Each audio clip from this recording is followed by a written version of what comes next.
Esta es la tarde en el continente americano.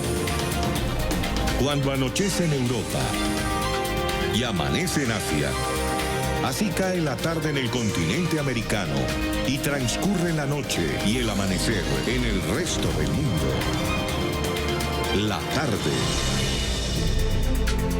Hola, bienvenidos a la tarde de NTN 24, el canal de las Américas. Soy Idania Chirinos. Como siempre, un gusto y un compromiso acompañarles cada día.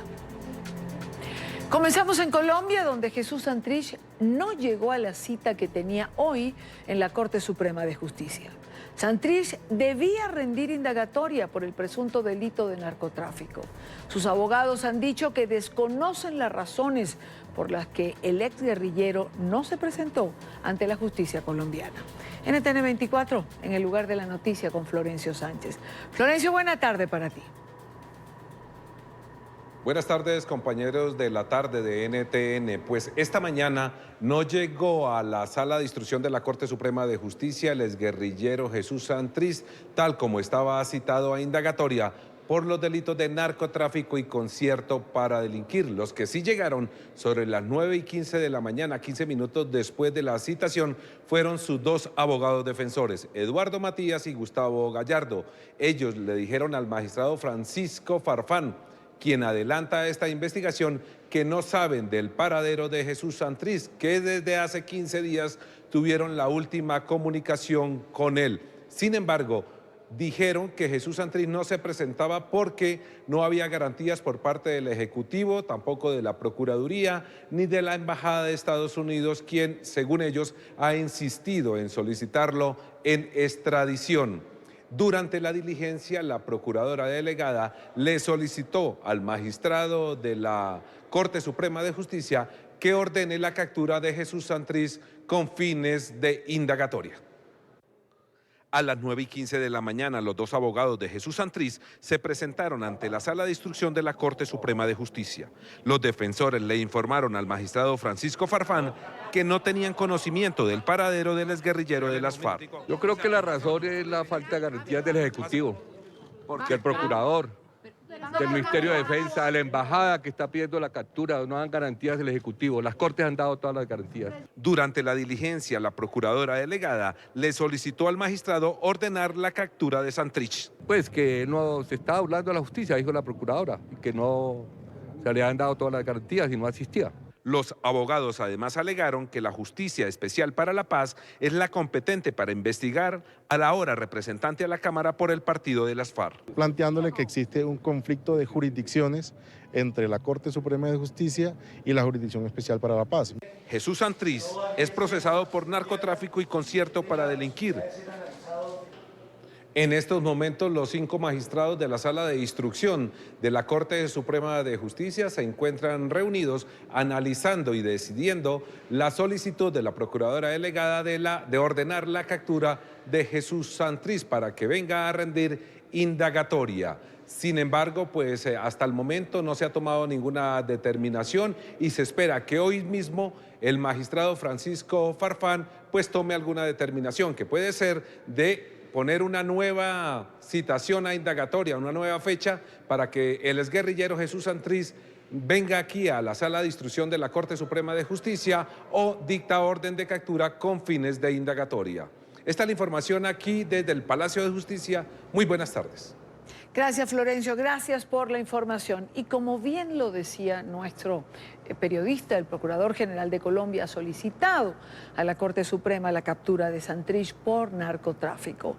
Insistió en que el exguerrillero debe responder por el delito de narcotráfico tras su inasistencia a la indagatoria programada para el día de hoy.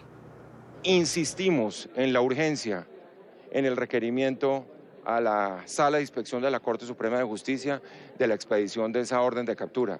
El señor Santrich parece que no va a aparecer, y si no aparece, y lo pongo en condicional porque algunos creen todavía que pueda aparecer, esto es un incumplimiento gravísimo con el sistema de justicia. Son las 4:07 hora de Colombia. Son varios los procesos que adelanta la justicia colombiana en contra del jefe de la FARC. Una eventual orden de captura y la pérdida de su investidura como congresista serían algunos de los procesos a los que se enfrentaría ahora Jesús Santrich. El incumplimiento de la cita ante la Corte Suprema de Justicia traerá varias consecuencias para Jesús Santrich, la primera de ellas del tipo penal. Así lo explicó en el programa La Mañana de NTN 24 el expresidente de la Corte Suprema de Justicia, Jaime Arrubla. Indiscutiblemente la Corte Suprema dijo que ella era la competente y le va a adelantar un proceso por lo menos hasta que él tenga su investidura. Porque si cesa en su calidad de congresista, cesaría el fuero. Entonces la competencia pasaría nuevamente a la Fiscalía. Y allí se le va a procesar por los delitos de concierto para delinquir y obviamente por narcotráfico. Por su fuero de congresista y otros 2 procesos a los que se enfrenta el exjefe de las FARC, uno de tipo disciplinario y otro por la pérdida de investidura. Y vendría un proceso también disciplinario por parte de la Procuraduría General de la Nación. Y puede venir un proceso ante el Consejo de Estado por pérdida de investidura, ya que, pues, primero que todo, por el abandono que hizo de su curul, sin justificación alguna. E incluso se podría iniciar un proceso por incumplimiento ante la Jurisdicción Especial para la Paz. Si no comparece ante la JEP, que es la que está estudiando los delitos que se cometieron antes de la firma, en mi opinión deberían iniciarle un incidente de incumplimiento y sacarlo de la JEP. Desde la madrugada del 30 de junio, el paradero del exguerrillero es desconocido. Se presume se encuentra en territorio venezolano tras escapar de una zona de reinserción ubicada cerca de la frontera colombo-venezolana. Ahora bien, desde que Jesús Santrich salió de la cárcel por orden de la Corte Suprema, siempre aseguró que acudiría a la justicia cuando fuera requerido. Hoy no llegó a la indagatoria por el caso de narcotráfico y el 29 de julio deberá asistir a la JEP por la investigación de los secuestros de la FARC. Y es un compromiso con Colombia. Así habló Jesús Santrich el pasado 30 de mayo, horas después de salir de la cárcel La Picota en Bogotá. Y mis abogados tienen la instrucción de habilitar todas las circunstancias para hacer posible mi presencia donde me requieran. Ese es un compromiso con el país, ese es un compromiso con mis camaradas, es un compromiso con las víctimas. Pero aquella rueda de prensa en la sede del partido FARC no fue la única vez que habló de lo que él mismo llamaba compromisos. Esto ocurrió el 11 de junio tras su posesión como congresista. He dicho que yo voy a asistir a la Corte Suprema de Justicia y vamos a esclarecer todo lo que haya que esclarecer. Y así hablaba un día después, cuando apenas cumplía su primera jornada en el Congreso. Mi decisión también de enfrentar las acusaciones falsas que me están haciendo. Volvamos al primer día que habló del tema. Tras su salida de la cárcel, los reporteros le preguntaron si haría lo mismo que alias El Paisa y Márquez. Y Santrich. Mis compañeros no están desaparecidos. Son las 4:10 hora Colombia, 4:11, porque acaba de cambiar el reloj, 5:11 en la costa este de los Estados Unidos. Quiero saludar a Nicolás Uribe, analista político y columnista. Nicolás, bienvenido, buena tarde para ti. Yania, muy buenas tardes a ti y a todos los televidentes, muy buenas tardes. Yo comenzaría justamente por esta frase que acabamos de escuchar, es un compromiso con Colombia, con mis compañeros de la FARC y con las víctimas. ¿Dónde quedó el compromiso de Jesús Santrich? Pues sí, Dania, yo diría que ese compromiso nunca existió, porque ciertamente de lo único que no podría quejarse un ex jefe guerrillero hoy es de no haber recibido todos los atributos de la generosidad del pueblo colombiano en sus instituciones. Después del proceso de diciembre de 2016, en el que culmina ese proceso, pues lo que correspondía era que estas personas dejaran de delinquir y empezaran a cumplir con sus compromisos. Pero es evidente, después de todas las pruebas, que Santrich seguía delinquiendo. Casi que ningún narcotraficante tiene una prueba tan elocuente como ese famoso video, las grabaciones, las interceptaciones legales que se hicieron sobre la materia, que demuestran que seguía comprometido con el negocio de la coca. Luego, compromiso original para haberlo perdido no creo que hubiese, Yo la verdad creo que Santrich nunca estuvo comprometido con el proceso y que lamentablemente los colombianos estamos viendo que esto es así, ahora sí parece que se ha fugado definitivamente. ¿Se burló Santrich de la justicia colombiana, Nicolás? Pues yo diría que sí, porque finalmente los argumentos que ha usado en la mañana de hoy su abogado al asistir a la Corte Suprema de Justicia son exactamente los contrarios a los que usó durante los últimos 2 meses para haber quedado en libertad, haber sido capturado, vuelto a quedar en libertad y haberse posesionado como congresista. Ciertamente él lo que está diciendo ahora es que la Corte Suprema de Justicia no tiene competencia para juzgarlo, porque quien es competente es la JEP.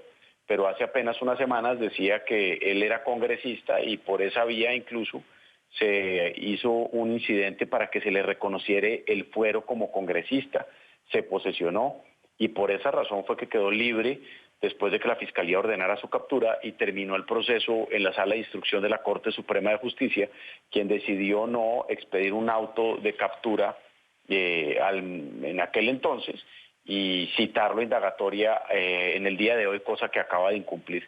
Luego, sí, Santrich se burló y yo creo que lamentablemente las instituciones le han fallado al país, porque fueron muchas las instituciones que involucradas en este proceso, que en últimas terminaron favoreciendo la posibilidad de que un delincuente no respondiese ante la justicia. Sí, me decías en la respuesta anterior que con esa prueba que parecía tener un peso particular del video, donde se está negociando lo que se presume que era un cargamento de droga, ¿por qué para la justicia parece no haber tenido el mismo peso que para una buena parte de los colombianos que así lo creen? Pues la verdad, Dania, yo creo que hay una equivocación en todo el trámite de lo que se viene conversando, y es que respecto a la JEP, por ejemplo, bastaba simplemente la identificación del momento en que ocurrieron los hechos. La JEP no tenía por qué entrar al fondo del debate jurídico sobre la culpabilidad de Santrich. Incluso así pretendió hacerlo. Y esa es la razón por la cual hoy está en apelación esta decisión de no haber levantado la garantía de extradición. Y segundo, pues el proceso penal en Colombia apenas arrancó hace un mes largo. Y pues todas estas pruebas apenas están siendo objeto de evaluación y análisis en el marco del proceso penal colombiano, que tienen, por supuesto, la posibilidad de que los abogados de quien es investigado tengan la posibilidad de cuestionarlos y demás. Entonces, aquí el procedimiento penal en Colombia todavía está crudo, está biche y se va a demorar.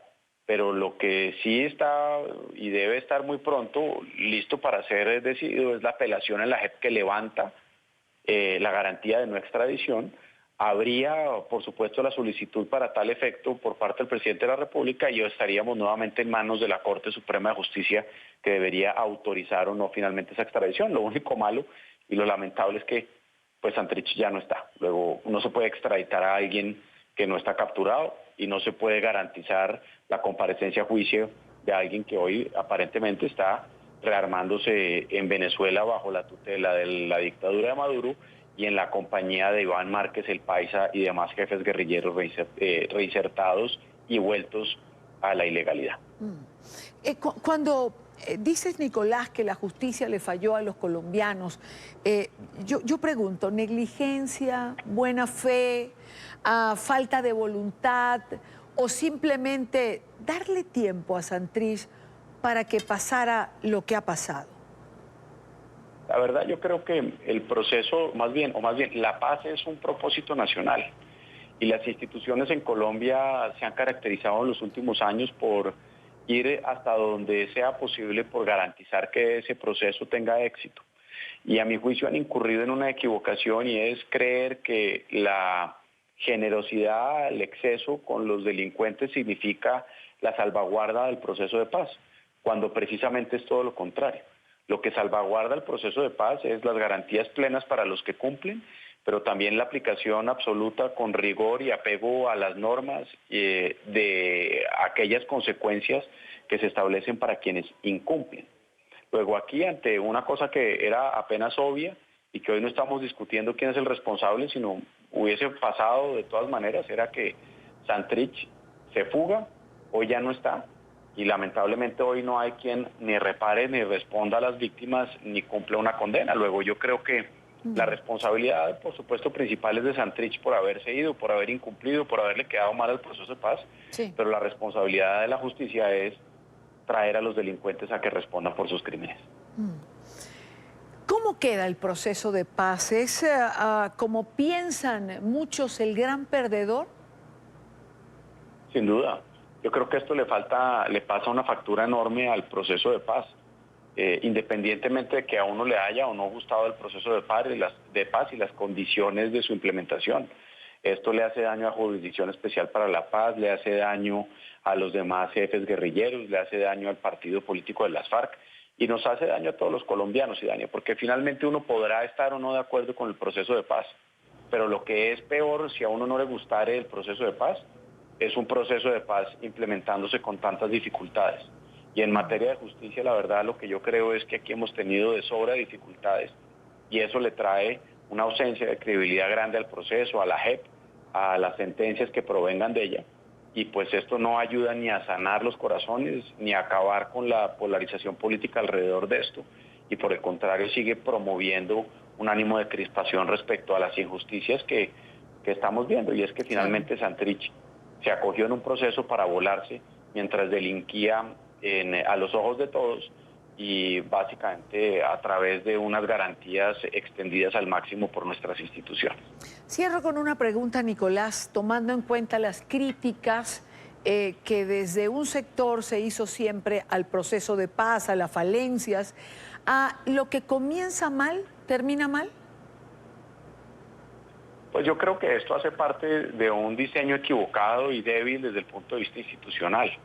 Aquí lo que ha habido es una complacencia con quienes se reinsertaron y no se le brindó con suficientes dientes y con una claridad en materia de competencias a quienes se vincularan al proceso. Y esto pues es una consecuencia evidente de ese mal diseño institucional y de una generosidad, a mi juicio, exacerbada por cuenta de querer que esto salga adelante.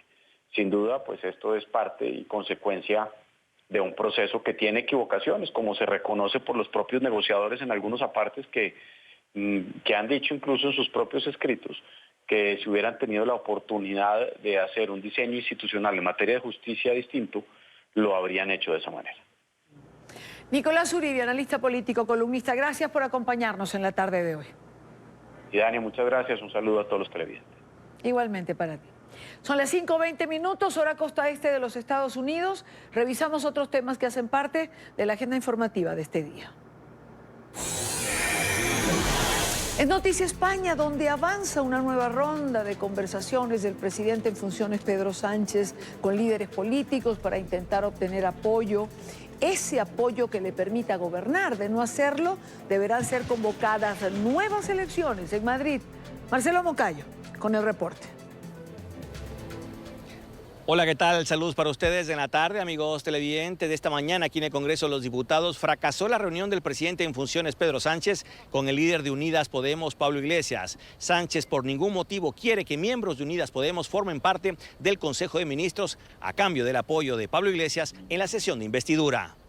Sin ningún acuerdo de investidura, terminaron este martes las reuniones del presidente del gobierno en funciones, Pedro Sánchez, quien no logra convencer a los partidos cercanos ideológicamente ni a opositores para conseguir su apoyo o abstención en la sesión de investidura de este próximo 22 de julio. Este día, desde el Partido Socialista, se volvió a criticar que Unidas Podemos insista que solo tendrán su apoyo a cambio de sillas en el Consejo de Ministros. El partido de Pablo Iglesias no acepta cargos menores. Entendemos que antepone los nombres para formar un gobierno, que lo que son los contenidos, que lo que son las políticas a desarrollar, que lo que es las líneas programáticas de un futuro gobierno.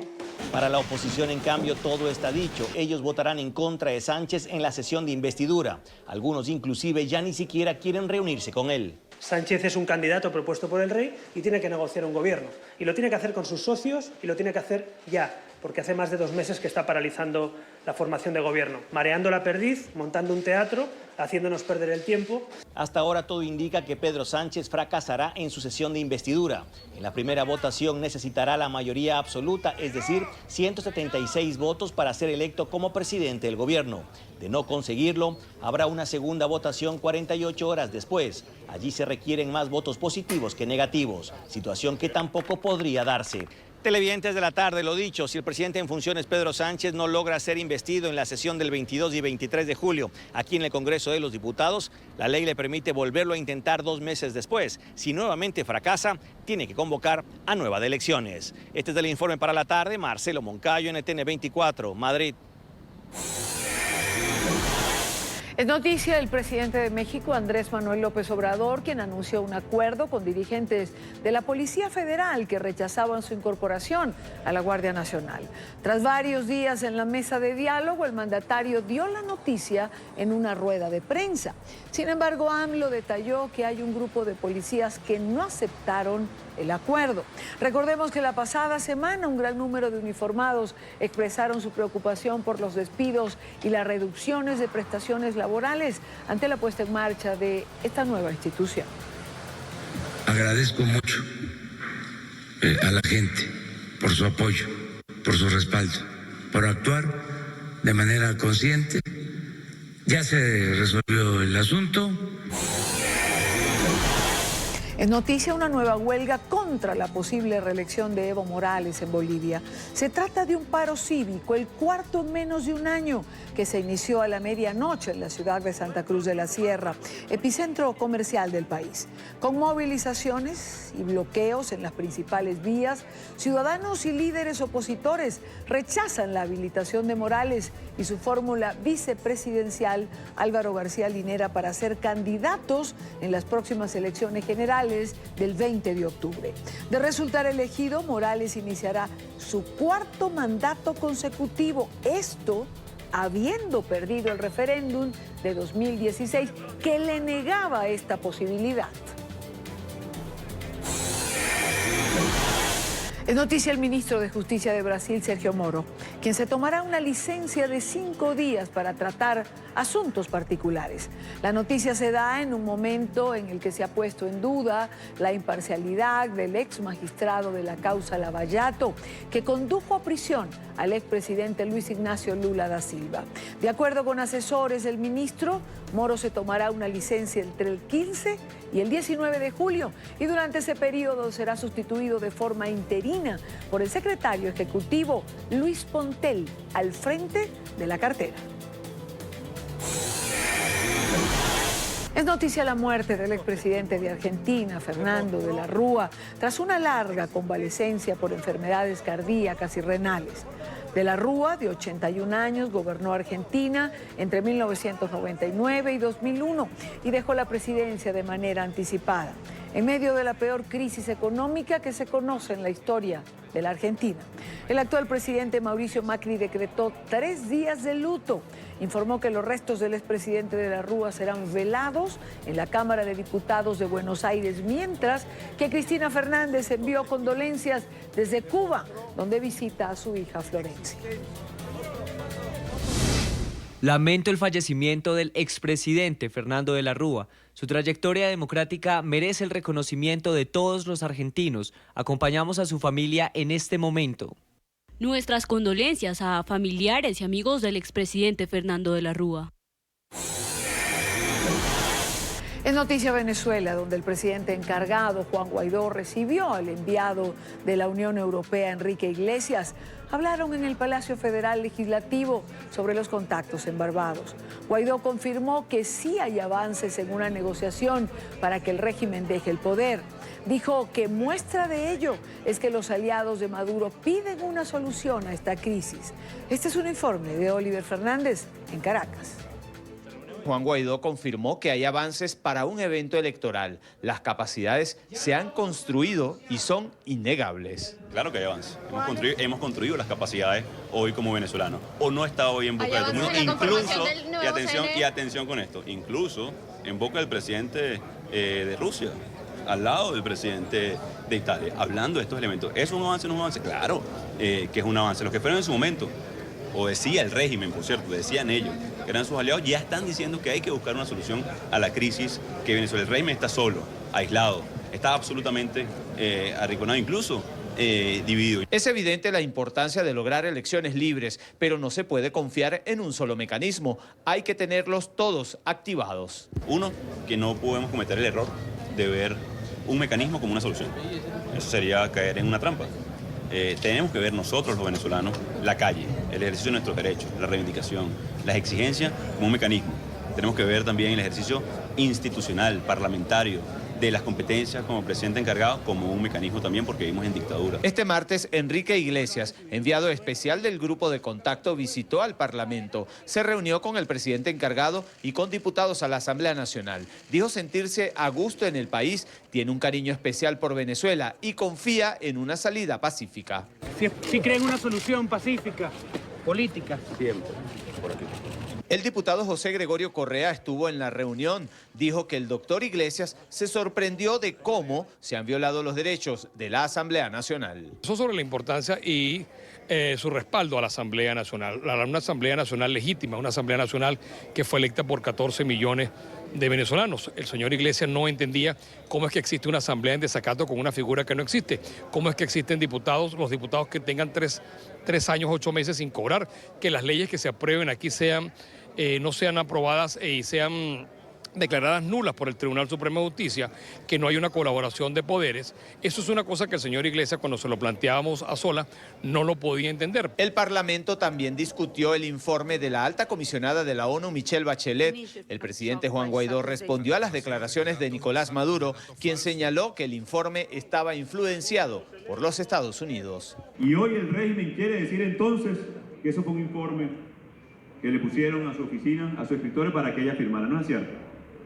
Y el mundo hoy debe reconocerlo de esa manera. No se puede prestar más entonces la democracia del mundo a nunca más decir Maduro, gobierno, presidente. No, por su nombre, dictadura. Los parlamentarios coinciden en que, independientemente del diálogo que se está llevando a cabo en Barbados, todos los mecanismos deben seguir activados hasta lograr el cese de la crisis que se vive en Venezuela. Es la información que manejamos desde Caracas. Continúen con más de la tarde de NTN 24. Más en la tarde de hoy sigue la polémica entre Estados Unidos y el Reino Unido, desatada por la filtración de cables diplomáticos confidenciales en los que el embajador británico en Washington tilda de inepto al presidente Trump. Hoy, el mandatario llamó estúpido y chiflado al embajador británico. Emiliana Molina en Washington tiene la información. Emiliana, buena tarde para ti.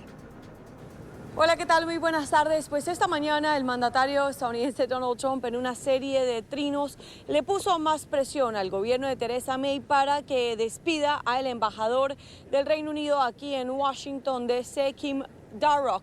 Esto después de que se filtraran correos electrónicos donde Darroch critica a la administración de Trump, tacha al ejecutivo de inepto, ineficiente y también de inseguro. Pues el mandatario estadounidense Trump se tomó a las redes sociales para insultarlo y para continuar pidiéndole a Theresa May que haga algo al respecto. Por otro lado, aseguró también que él intentó decirle a Theresa May cómo negociar exactamente la salida del Brexit y que ella simplemente optó por no escucharlo. El gobierno de May ha dicho que si bien lamentan la filtración de estos memorándums, pues aún están del lado del embajador y lo respaldan en todas sus labores aquí en la capital estadounidense. Esto a pesar de que el ejecutivo ha dicho que no tratará más con Darroch. El loco embajador que el Reino Unido impuso a los Estados Unidos no es alguien con quien estemos encantados, un tipo muy estúpido. Debería hablar con su país y con la primera ministra May sobre el fracaso de la negociación del Brexit y no molestarse con mis críticas sobre lo mal que se ha manejado. Le dije a Teresa cómo puede hacer ese trato, pero ella se fue por su propia y tonta senda, fue incapaz de lograrlo. Un desastre. No conozco al embajador, pero me han dicho que es un tonto presumido. Dígale que los Estados Unidos tienen ahora la mejor economía y el mejor ejército en todo el mundo y que ambos son cada vez más grandes, mejores y más fuertes. Gracias, señor presidente. Las tensiones diplomáticas entre ambos países ocurren mientras el Reino Unido está intentando negociar un acuerdo comercial con su principal aliado. De hecho, el ministro de Comercio está en Washington el día de hoy, Liam Fox, y tiene previsto una reunión con Ivanka Trump, la hija del ejecutivo, donde asegura en una entrevista a la BBC que piensa pedirle disculpas a la hija del presidente estadounidense. Por otro lado, algunos analistas políticos demócratas dicen que hay una posibilidad de que la filtración de estos memorándums era una estrategia del gobierno de Theresa May. Se saca esta información, este memo, para sacarlo de su puesto, porque él es un embajador de carrera, una persona muy distinguida, muy respetuosa, pero que nunca ha apoyado a Trump. Entonces hay un sentir de que esto fue como una estrategia de venganza. Honestamente, pues todo el mundo veía las relaciones entre la administración de Trump e Inglaterra mejorando, especialmente luego de la visita, la última visita, donde la reina y el príncipe Carlos lo auspiciaron en unos eventos oficiales. El mandatario estadounidense también aplaudió el hecho de que muy pronto el Reino Unido tendrá un nuevo primer ministro. Esta es toda la información desde Washington. Emiliana Molina para NTN 24. Gracias, Emiliana, gracias por la información. Y el Departamento de Seguridad Nacional de los Estados Unidos ha solicitado la asistencia de 1,000 soldados adicionales para ayudar a manejar la crisis de los migrantes en Texas, donde las condiciones de detención de los inmigrantes irregulares conmocionaron a la alta comisionada de Naciones Unidas para los Derechos Humanos. El Pentágono indicó en un comunicado que había recibido una solicitud para permitir los uniformados ayudaran a los oficiales de aduana y protección fronteriza que se han visto desbordados por la cantidad de migrantes que ingresan ilegalmente desde México. Quiero saludar a Teodoro Aguiluz. Él es director ejecutivo de la organización Crecen en Houston, en Texas. Señor Aguiluz, buena tarde. Gracias por acompañarnos. Muchísimas gracias, muy amable por la invitación. Aquí estamos para servirles. ¿Son soldados lo que se necesita para solventar esta crisis migratoria que se refleja en el estado de Texas y al final en toda la línea fronteriza? Definitivamente es una situación lamentable porque ni en tiempo de guerra se ha visto una movilización de esta naturaleza para lidiar con una crisis migratoria. Creemos que la situación se está llevando a unos límites nunca antes pensados y creemos que bajo ese pensamiento de esta administración se sigue haciendo, se sigue actuando de la misma manera, cosa que en resumidas cuentas viene a agravar la situación pues, de nuestros hermanos, nuestras hermanas que siguen buscando una forma de solventar sus situaciones que están atravesando en sus países de origen.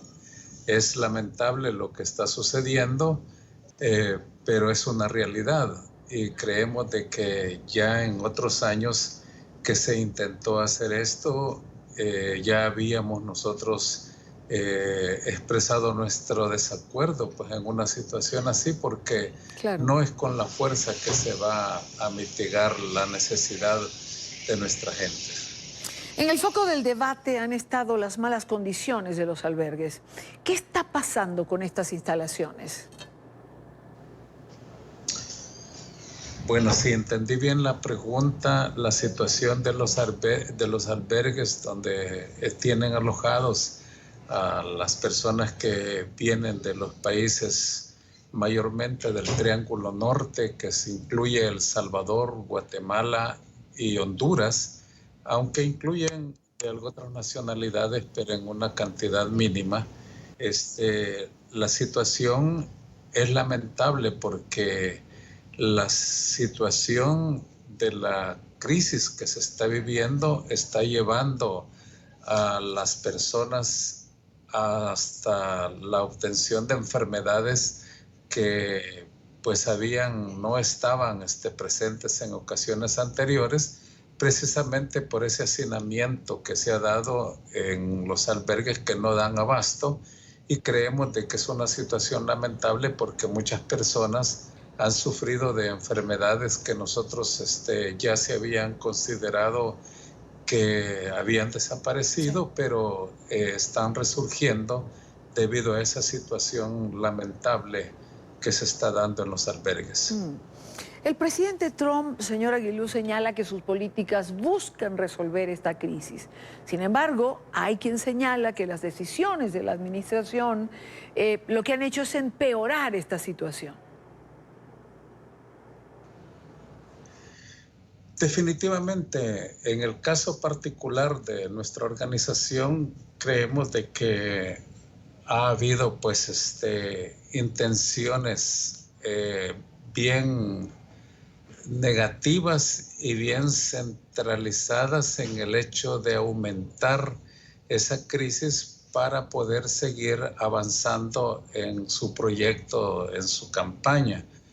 Nosotros creemos de que en este momento la base se siente, estoy hablando de la base con la cual cuenta la administración Trump, de que realmente la crisis está causando crisis interna aquí en los Estados Unidos y lógicamente él va a seguir alimentando esta bandera porque sabe que le está surtiendo efectos y esto pues lógicamente está causando otras situaciones, como por ejemplo en la actualidad que está hablando de que hay que sacar a toda esta gente de los Estados Unidos, hasta el punto de hablar de que habrán millones y millones de deportados a partir de las redadas que él ha anunciado también en estos días. O sea, está haciendo una combinación de cosas que sabe que le gusta al oído de su base. Entonces ahorita, por ejemplo, no sé ustedes cuántos están enterados de que está hablando de que van a ser millones los que van a ser deportados y que esta campaña se ha iniciado en contra de la comunidad de inmigrantes para sacar a toda esa gente que, según él, está entrando a los Estados Unidos. Claro, la pregunta sería, señor Aguiluz, más allá de las palabras, de la diatriba política, ¿cree usted que el presidente Trump concretará la deportación de estos miles de migrantes? Mire, nosotros hemos mantenido de que el miedo es un arma poderosa que la utilizan algunos gobiernos para tener amedrentados a sus pueblos. Y el señor Trump está utilizando ese término, esa campaña de miedo para separar, para mantener sumisa a las comunidades aquí dentro de los Estados Unidos. Lo que quiero que quede claro es que en cuanto a nuestra organización se refiere, nosotros estamos enviando un mensaje a nuestras comunidades de que no nos dejemos llevar por esa campaña de miedo, esa campaña de terror, que lo que hace es meter más miedo a nuestros hijos, a nuestras familias, a crearnos una situación de crisis en nuestro trabajo. Lo que estamos haciendo es diciéndole a nuestros hermanos es de que las redadas han estado presentes.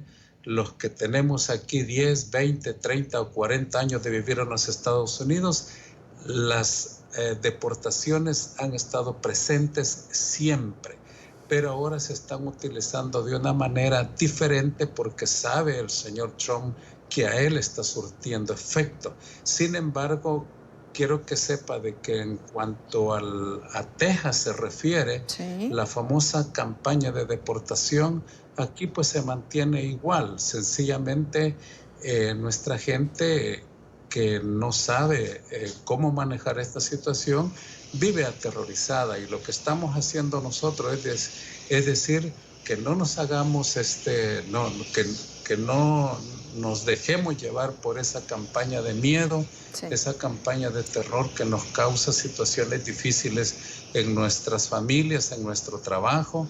Y lo que estamos haciendo es que nuestra gente, a través de todos esos años, ha aprendido a conocer sus derechos, pero también ha conocido cómo atender sus obligaciones.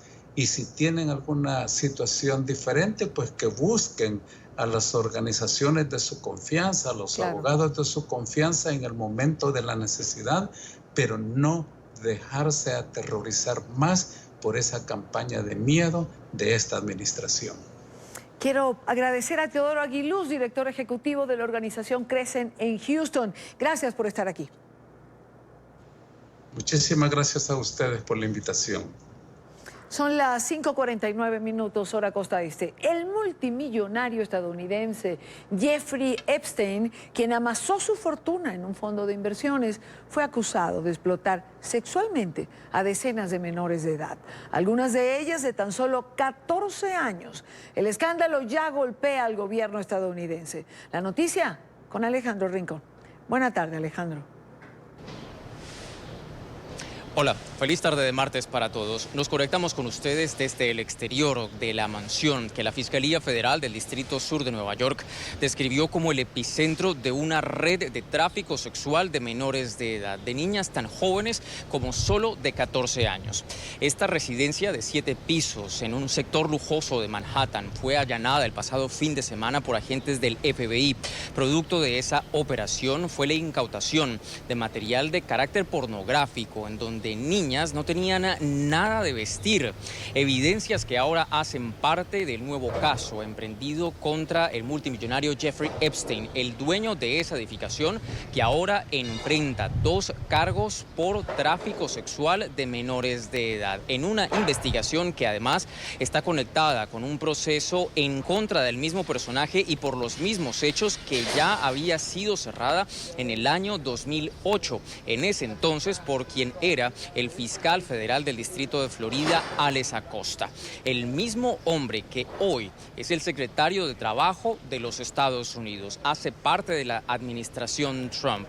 Justo alrededor de la controversia por la forma como se manejó hace 11 años ese caso, por los beneficios que Acosta dio a Epstein, a pesar de las graves evidencias en su contra, como por ejemplo decretarle solo 13 meses de prisión a través de un acuerdo judicial y que tampoco, por ejemplo, tuviera la necesidad de pagar ningún tipo de restauración a las víctimas, es lo que genera ahora gran controversia alrededor de este caso.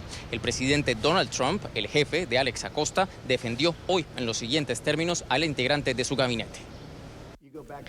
Si revisas 12, 15 o 20 años atrás y ves sus decisiones pasadas, yo creo que quizás encontrarías que ellos habrían deseado hacerlo diferente. Yo escucho que hay muchas personas involucradas en esa decisión, no solo él, y solo puedo decir esto de lo que sé, y lo que sé es que él ha sido un grandioso secretario de Trabajo. El resto tendremos que verlo. Esa defensa que ustedes acaban de ver de parte del presidente Trump sucede a pesar del creciente número de voces que exigen la renuncia del secretario Alex Acosta, en particular porque su misión como secretario de Trabajo de los Estados Unidos es precisamente evitar que no sucedan instancias de tráfico humano o sexual en los Estados Unidos, hechos por los que justo ahora es investigado Jeffrey Epstein. El secretario, anticipadamente a esa reacción del presidente Trump en su cuenta de Twitter, defendió sus hechos y aseguró que hace 11 años no existían los méritos suficientes para avanzar con un juicio en contra de Epstein. Sin embargo, hay una falacia en ese argumento presentado a través de Twitter y nos los entregó a NTN 24 un abogado a quien consultamos. Vean. La publicación de este comentario en Twitter no tiene sentido, porque el caso en Nueva York tiene como base los actos delictivos que pasaron tanto en Miami como en Nueva York. Entonces, para decir que hay evidencia nueva, eso no tiene sentido.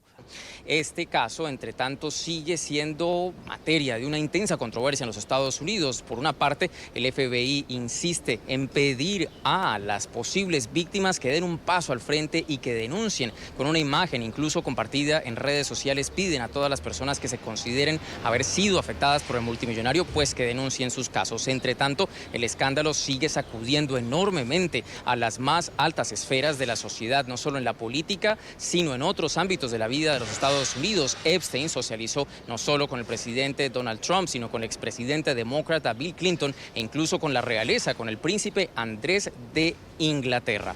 Por ahora, Epstein espera en prisión en el Centro Correccional de Manhattan, el mismo de El Chapo, y estará allí hasta el próximo lunes, cuando se espera que regrese a las salas de la Corte Federal del Distrito Este de Nueva York para lidiar con una audiencia en la que pedirá salir libre bajo fianza. Es todo lo que tenemos para ustedes por ahora. Continúen con más en la tarde. Gracias, Alejandro. Y a propósito de acusaciones de abuso sexual en los Estados Unidos, abogados del actor Kevin Spacey pidieron a la justicia que deseche el caso de agresión sexual en su contra o en contra de su cliente. El joven que le había denunciado renunció a testificar y retiró su demanda. El hombre aseguró que en julio de 2016 el actor, galardonado con 2 premios Oscar, le introdujo su mano en el pantalón mientras estaban en un bar de Massachusetts. El presunto incidente ocurrió cuando la víctima o la supuesta víctima tenía 18 años de edad. El periodo de prescripción de este presunto delincuente vence esta semana. No tengo más que la verdad para decir, así que aunque sé que puede ser muy desagradable en el futuro, creo que fui criada para decir la verdad y no tener miedo. Había filmado un video de Kevin Spacey metiéndose la mano en los pantalones y yo fui a buscarlo porque me pareció muy grave. Por otro lado, el presidente Donald Trump declaró una emergencia para California tras 2 potentes terremotos y miles de réplicas. La declaración autoriza a la Agencia Federal para el Manejo de Emergencias a coordinar los esfuerzos de socorro en casos de desastre en los condados de Kern y San Bernardino. Los terremotos de magnitud 6.4 el pasado jueves y de 7.1 el pasado viernes dañaron muchas casas y carreteras en las ciudades del desierto de Mojave, Riget Gris y Trona. Son las 6:02 en Caracas, Venezuela, donde hoy han continuado las denuncias de familiares de presos políticos. Según la diputada Adriana Pichardo, los detenidos que están en el DIGESIN, en la Dirección de Inteligencia Militar, estarían siendo trasladados de forma irregular desde la sede de esta dirección a un lugar desconocido. Esto también lo han denunciado, lo ha denunciado Tamara Suju, por ejemplo, también en su cuenta de Twitter, diciendo que se están violando los derechos de los familiares de las víctimas que no tienen ninguna información. Nos acompaña Adriana Pichardo, diputada miembro de la Comisión de Ciudadanía y Derechos Humanos del Parlamento del Mercosur. Diputada, bienvenida, buena tarde. Hola, Idiane, buenas tardes, ¿cómo estás? Un saludo a todos los que nos escuchan y nos miran a esta hora. ¿Qué está pasando en la Dirección de Inteligencia Militar, que desde la semana pasada tenemos denuncias de motines adentro por parte de los presos, de traslados irregulares, pero ninguna información clara? Sí, lamentablemente ninguna autoridad, ningún responsable ha salido a dar información clara de lo que está pasando, pero efectivamente desde hace 10 días, cuando se hizo pública la muerte del capitán Rafael Arévalo, los presos del DGCIN han, digamos, levantado su voz por lo que ha sido el trato que ellos han recibido en lo que nosotros denominamos internamente como un centro de concentración y de tortura en pleno corazón de Caracas. Y así, pues el día de ayer, en horas de la mañana, fueron sacadas sin ningún tipo de orden judicial, sin información a sus familiares ni a su defensa, 10 femeninas que se encuentran, mujeres que se encuentran presas políticas allí secuestradas, con la supuesta información de que iban a ser llevadas a un chequeo médico ginecológico. En horas de la noche, los mismos funcionarios que en la mañana se las habían llevado, entraron a las celdas de ellas a recoger sus pertenencias, lo que por supuesto llamó la atención de nuestros presos políticos, civiles y militares. Allí empezaron a preguntar, a exigir por el paradero de ellas, información de dónde estaban, qué era lo que estaba pasando, y al no recibir ningún tipo de información, pues empezaron una protesta pacífica, que están en todo su derecho, por saber de la integridad de sus compañeras que habían sido llevadas de esa manera. Recordando pues que cualquier traslado, en primer lugar, lo frecuente es que lo hagan de manera abierta, con una orden de un tribunal, como lo dice la ley, y con información clara tanto a familiares como a defensa, incluso es información abierta en el sitio de reclusión y además se las llevan con sus pertenencias. Esto no ocurrió y han pasado ya más de 24 horas y no se sabe de dónde están esas mujeres, a dónde fueron llevadas y en qué condición se encuentran. Igualmente esta mañana ocurre similar con los civiles que se encuentran también allí, llevándoselos de manera arbitraria, tampoco informan a dónde van, qué pasó, sin ninguna orden y sin sus pertenencias, y a esta hora se mantiene exactamente el mismo hermetismo en torno al traslado ilegal de estas personas. Bueno, es la denuncia que dejamos sobre la mesa porque realmente no hay forma, no hay manera de tener una información oficial, lo cual es derecho absoluto de los familiares de las víctimas. Como vemos, ni siquiera los parlamentarios u organizaciones como el Foro Penal han logrado tener claridad en torno a esta. ¿Qué se puede hacer, diputada Pichardo? Mira, yo durante todo el día he tenido comunicación directa con el despacho de la alta comisionada Bachelet en Ginebra. Ellos están al tanto, me dicen que están solicitando entrar porque es la petición formal que a esta hora están haciendo todos los presos políticos que se encuentran allí y sus familiares, porque los familiares incluso a esta hora, luego de estos hechos, están solicitando formalmente una fe de vida de todos y cada uno de los secuestrados en el DGCIN, en virtud de que ya esto es un hecho reiterado, ha sido sistemática la violación de los derechos humanos y del debido proceso. Ya vimos el lamentable suceso de la semana pasada y entonces el miedo es absoluto, por supuesto, sobre la vida de sus familiares.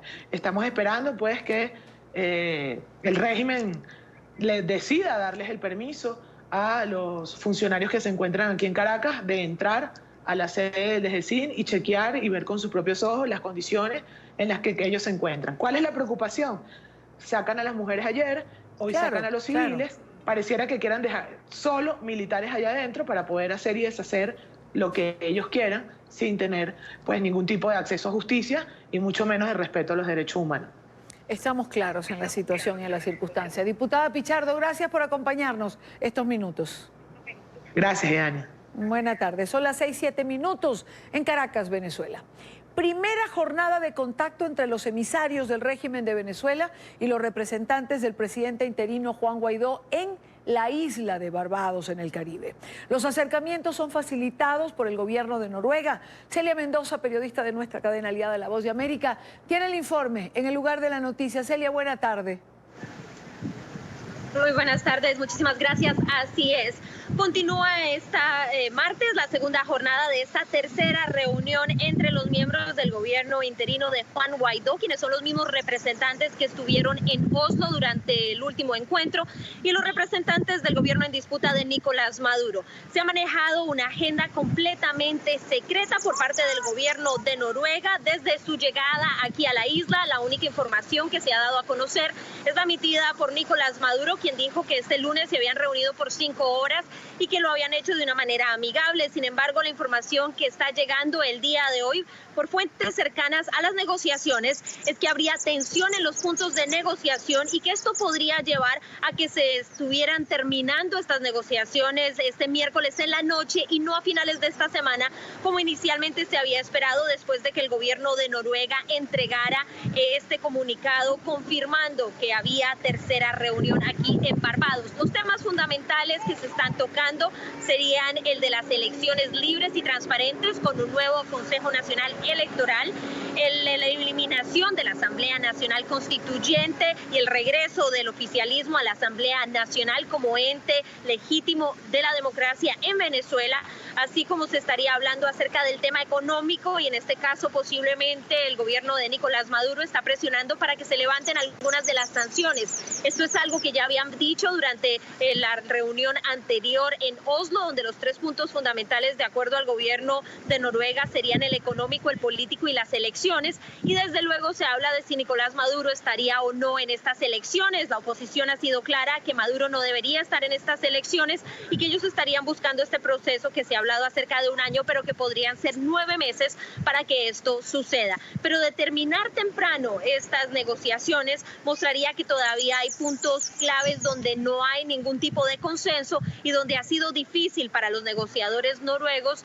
seguir adelante con este proceso, que no significa que vaya a terminar, pero que ha encontrado traspiezos en las últimas semanas. Se espera obviamente que haya un comunicado oficial del gobierno de Noruega, como lo hizo en las ocasiones anteriores, dando detalles generales acerca de estas negociaciones, pero manteniendo el hermetismo de las mismas para preservar la integridad de este proceso que el gobierno en disputa de Nicolás Maduro asegura es un camino hacia la paz. El gobierno interino de Juan Guaidó dice que es una de las opciones que están manejando.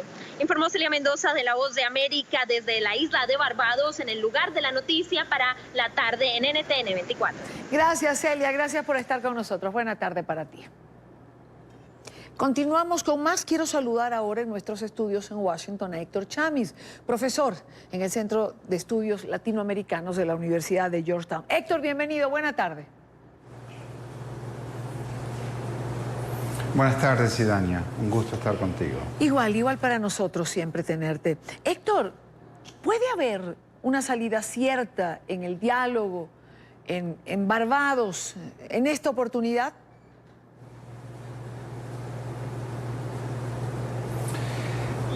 Bueno, si todos esos requisitos que escuchamos recién se cumplen, sí. Si hay un nuevo Consejo Nacional Electoral, si hay nuevas reglas de juego, si hay un nuevo padrón electoral, un nuevo registro electoral, que eso además está controlado básicamente por los cubanos, si se elimina la Asamblea Nacional Constituyente, ilegítima, inconstitucional, bueno, entonces sí. Si todos esos requisitos se cumplieran, sí, pero bueno, algunos de nosotros tenemos dudas al respecto, por un sinnúmero de motivos. Entre ellos, porque nunca un diálogo anterior dio resultado. Entre los motivos, digo, es decir, hay escepticismo, poca confianza.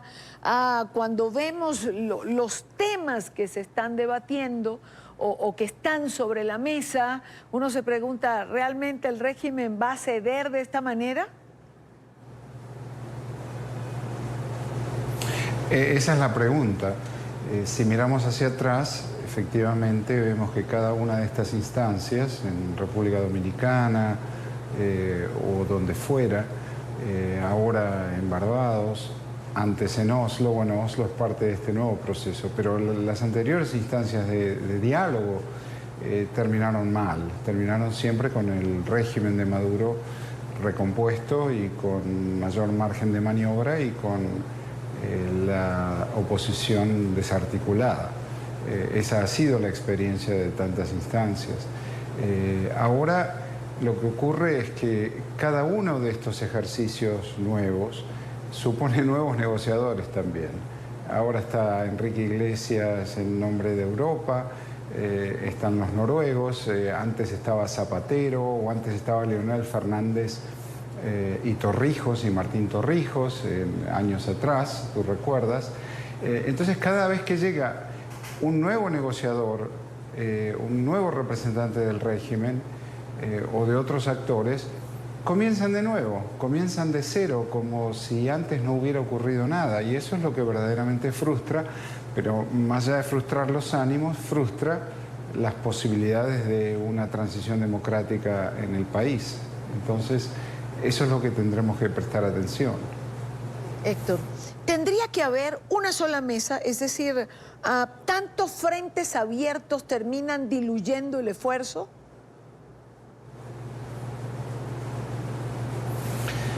En parte sí, pero también esto es consecuencia, y hay que decirlo, Idania, es consecuencia de que el capital político del interinato de Juan Guaidó y su equipo se ha ido dilapidando en todas estas idas y venidas.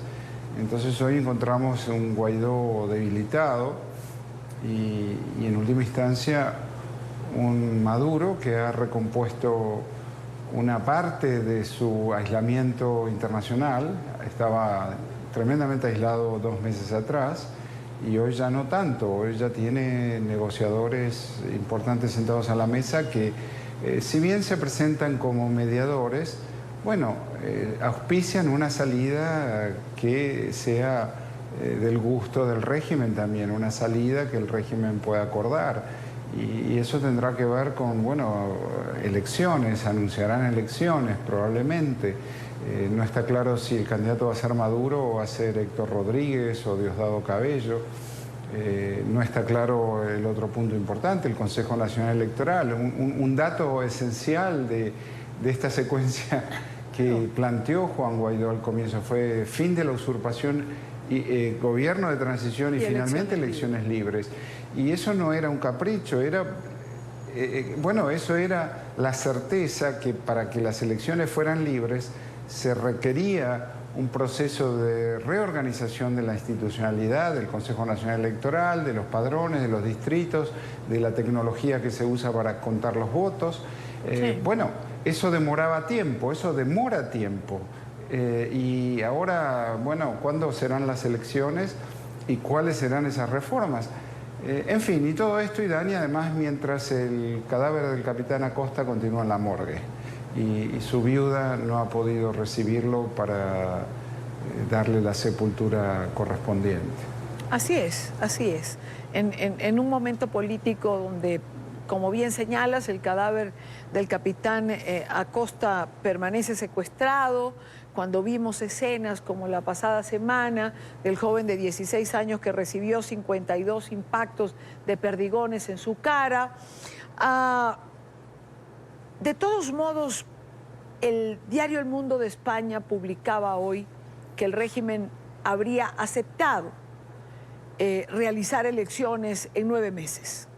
Claro, para realizar elecciones libres hay que tener un nuevo Consejo Nacional Electoral, es decir, hay otras muchas cosas en el medio. Pero quiero preguntarte por algo que dijiste. Cuando hablas de que el interinato de Juan Guaidó ha perdido apoyo, te pregunto, ¿interno o externo? Porque igual vemos que hay, es decir, los países ratifican con frecuencia y continuidad el apoyo hacia Guaidó. Dicen que está incólume, que allí siguen con Venezuela. Entonces, ¿a cuál de los dos te refieres? Un poco los dos. Yo te diría que internamente ha perdido poder de convocatoria, eso es claro. Las convocatorias a la calle ya no tienen la respuesta que tenían en enero o en febrero. Por el otro lado, eso tiene que ver también con que la sociedad se agota y la sociedad se frustra cuando encuentra señales que son confusas. Y desde el 30 de abril, desafortunadamente, Juan Guaidó ingresó en un terreno de opacidad y secreto que no lo ha favorecido. Juan Guaidó, su capital político era la transparencia y la autenticidad frente a los venezolanos y su carisma en función de eso. Y luego comenzaron a ocurrir cosas que Juan Guaidó decía algo y ocurría lo contrario. Bueno, aquella fatídica mañana del 30 de abril, pero mismo la semana pasada decía que no habría más negociaciones en función de estos últimos casos de represión y de violencia por parte del régimen, de Acosta o del niño o del joven que fue, bueno, quien perdió los dos ojos, ¿verdad? Y sin embargo, pocos días más tarde, bueno, sí va a haber otra reunión de diálogo en Barbados. Y eso entonces ha desgastado su imagen y ha perdido capacidad de convocatoria. En el terreno internacional, eso al mismo tiempo ha generado confusión, ha generado que aún los países que más lo han apoyado, Colombia o Estados Unidos, miren con un poco de desconcierto lo que está ocurriendo en estos momentos. No iba a haber diálogo, pero sí lo hay. No había negociación, pero sí existe. La secuencia de cese de la usurpación, gobierno de transición, elecciones libres, parece que se va a alterar. Y en esa fórmula el orden de los factores sí altera el producto. Claro. Entonces eso ha generado confusión. El otro día hubo un tuit de la vicepresidenta de Colombia, de Marta Lucía Ramírez, que luego ella lo bajó, que era bastante enojada, se la veía en ese tuit respecto a las últimas decisiones de participar del diálogo. Entonces, es indudable que el gobierno interino de Juan Guaidó ha perdido mucha fuerza y ha perdido mucha capacidad de convocatoria adentro y credibilidad en el exterior. Ahora, ¿a dónde puede llevar, antes de pasar al otro tema que tengo pendiente contigo, que es el informe Bachelet, ¿a dónde puede llevar esa pérdida de apoyo a la que te refieres? Es decir, a esta falta de transparencia o el decir una cosa hoy y otra mañana. ¿A dónde conduce? Tanto afuera como adentro, ¿no?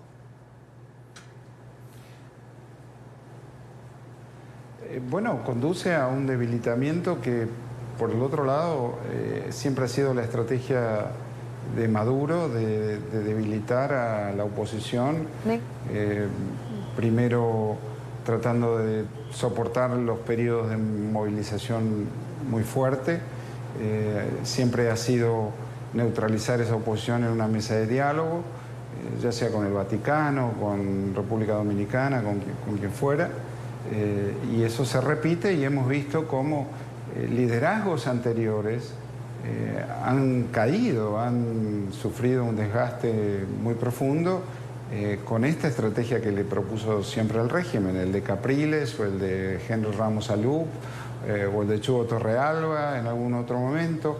Luego fue Julio Borges, que también perdió mucha fuerza por esas maniobras del régimen, y esto mismo bien podría pasarle a Guaidó. Ahora, a partir Héctor, de esta negociación que veremos cómo termina. Héctor, te quiero preguntar algo.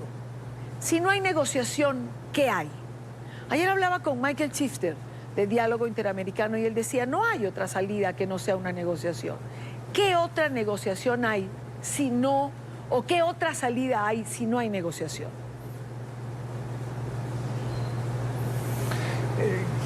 Claro, tal vez tengas razón, pero esto hay que mirarlo no como una fotografía, sino como una película.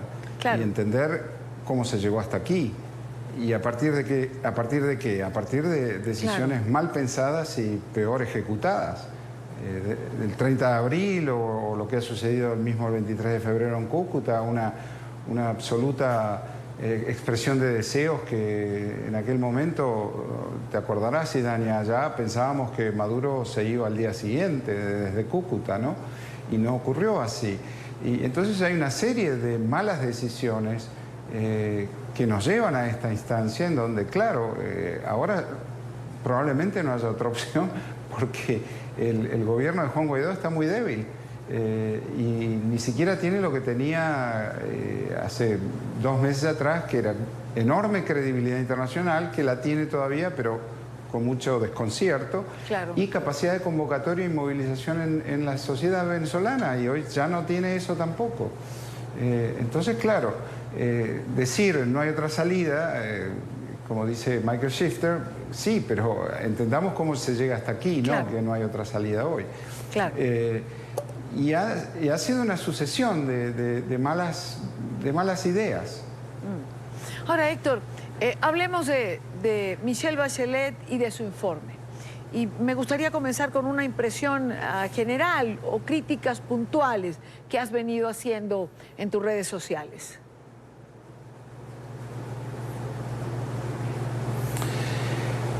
Yo digo que el informe ha sido criticado y ha sido elogiado, en partes iguales en la discusión, en la conversación pública.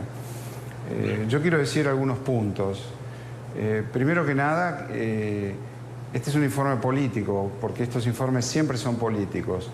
Y hay un dato que es incuestionable, que es que la señora Michelle Bachelet le da al gobierno 2 años, al gobierno de Maduro, le da 2 años, un programa de 2 años de reuniones y de acciones prácticas para mejorar la situación de derechos humanos. Entonces, el horizonte temporal de Maduro, que meses atrás era de 2 semanas, te acordarás, hoy ya es de 2 años concedido por la alta comisionada. En cuanto al informe en sí mismo, si bien está muy bien que señale lo que señala, quiero decir 2 cosas que me preocupan mucho, y es que ese informe representa un retroceso respecto al informe anterior de junio de 2018 del anterior comisionado, por 2 motivos. Primer motivo, aquel informe explicita que no hay voluntad de parte del régimen de ofrecer justicia a sus ciudadanos, lo cual la señora Bachelet ha ignorado. La señora Bachelet, en esos 2 años de programa de trabajo y conversaciones con su gente, con su equipo en Caracas, van a abordar el tema de cómo hacer funcionar la justicia, cuando el informe de 2018 ya había determinado que no existía voluntad de ofrecer justicia en Venezuela, lo cual es muy cierto. El proceso judicial en Venezuela es una fantasía, es una ficción creada por el régimen para generar la apariencia de juridicidad, como hemos visto en caso tras caso tras caso. Los casos que van a las audiencias y las audiencias se suspenden por vez número 40 o más. Y cada caso de preso político funciona de esa manera, con la ficción del debido proceso. Lo otro que había dicho el informe del alto comisionado anterior, de junio de 2018, es que dada la imposibilidad de los venezolanos de acceder a la justicia, él urgía a la Corte Penal Internacional a involucrarse. Y que la señora Bachelet ha estado en silencio en relación a eso. Su informe describe crímenes de lesa humanidad. Ella no utiliza esa terminología, pero eso es lo que son. Bueno, debería estar enviando ese informe a la Corte Penal Internacional, como hizo el alto comisionado anterior, como hizo Luis Almagro con el informe de los expertos, un informe de 400 páginas acerca de crímenes de lesa humanidad en Venezuela. Dado eso, el informe de Bachelet, que sí señala importantes violaciones, no obstante representa un retroceso respecto al informe que teníamos 1 año atrás. Con lo cual el tiempo sigue pasando. Y entre informe e informe, entre discusión y discusión, lo que queda de costado es la imposibilidad de actuar y de producir hechos políticos contundentes para acorralar a esta dictadura y forzar su salida. Ahora, Héctor, si ha habido un retroceso para ti, según tu punto de vista,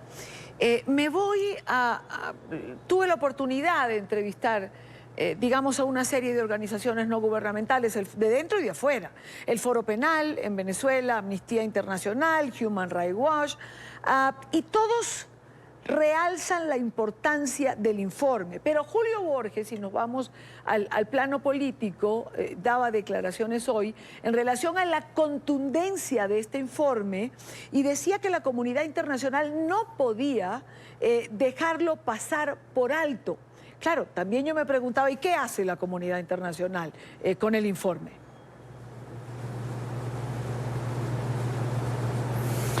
Bueno, que lo agreguen a los informes anteriores que ya están en la Fiscalía de la Corte Penal Internacional. Perfecto. Porque este es insuficiente en relación a los informes de la OEA y el informe anterior del Alto Comisionado de Naciones Unidas.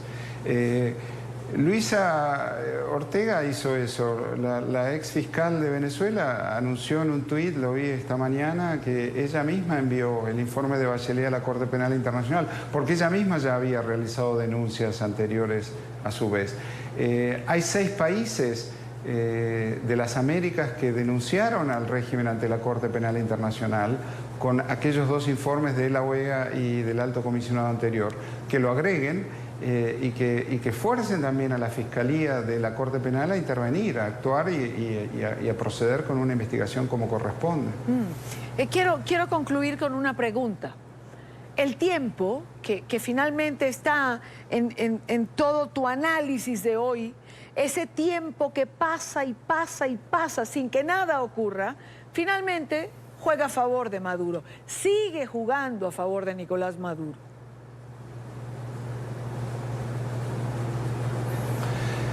Siempre ha sido así desde hace ya, desde aquellas masivas protestas de 2014. Y el tiempo es el gran aliado de Maduro y el gran enemigo de los venezolanos que se van, que emigran.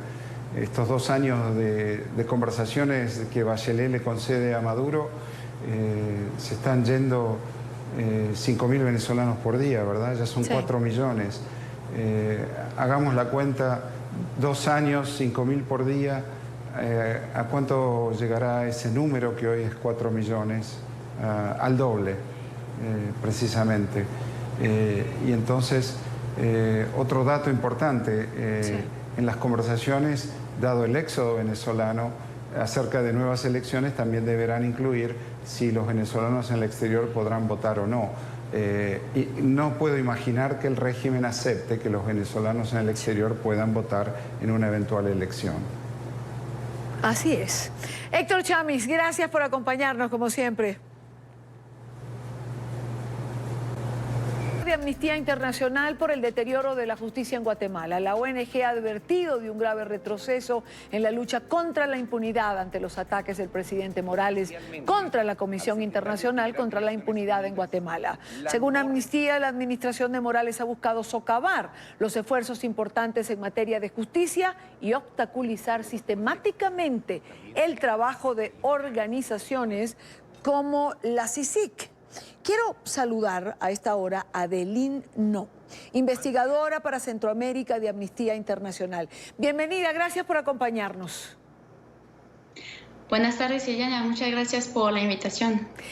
Adeline, ¿en qué momento comienza este deterioro que ustedes los lleva a levantar esta alerta?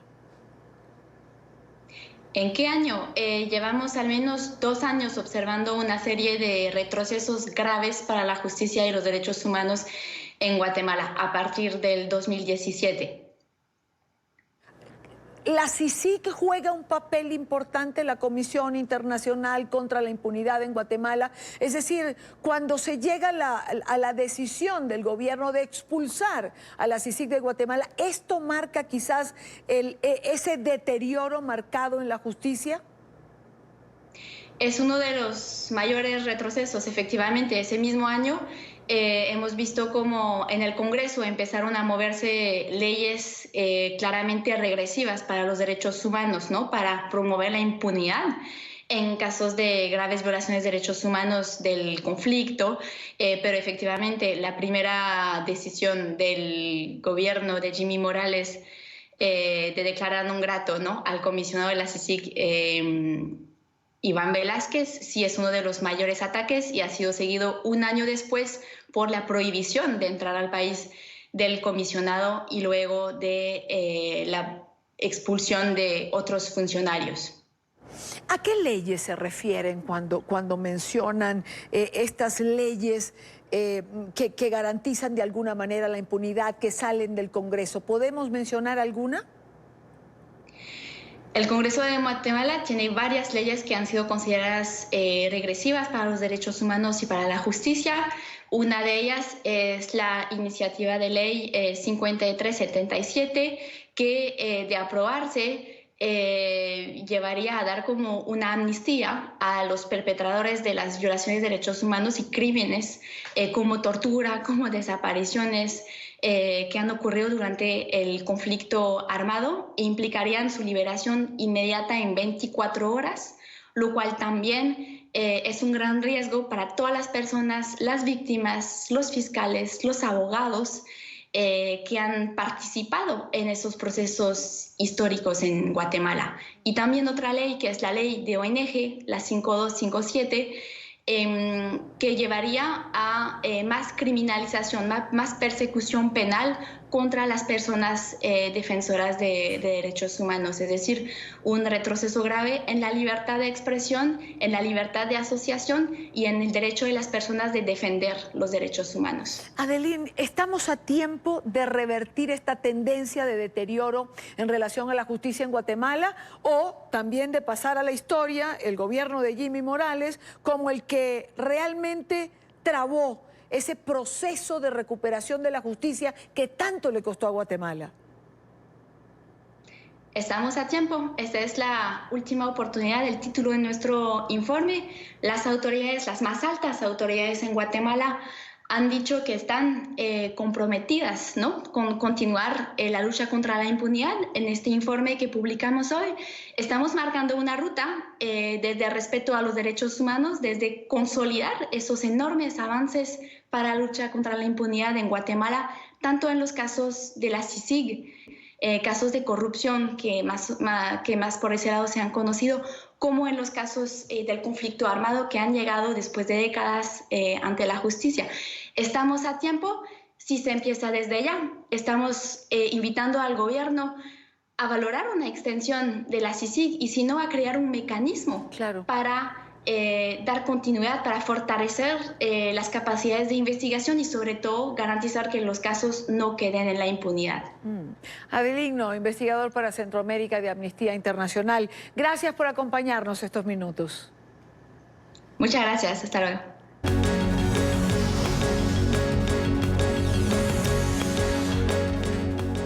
Y ya para cerrar, hace minutos la Sala Especial de Instrucción de la Corte Suprema de Justicia en Colombia ordenó la captura de alias Jesús Santrich, quien abandonó recientemente su esquema de seguridad y su paradero es desconocido.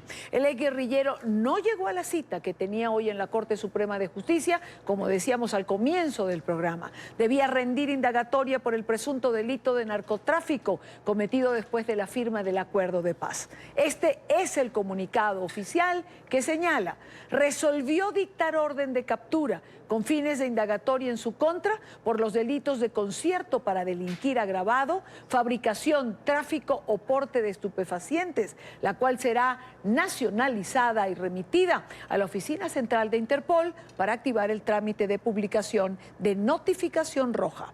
Noticia en desarrollo que ampliaremos en nuestros próximos espacios.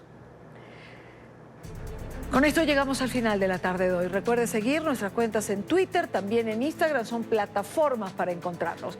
Gracias por estar allí. Les espero mañana a la misma hora para compartir, debatir, analizar la agenda informativa del día. Buena tarde para todos.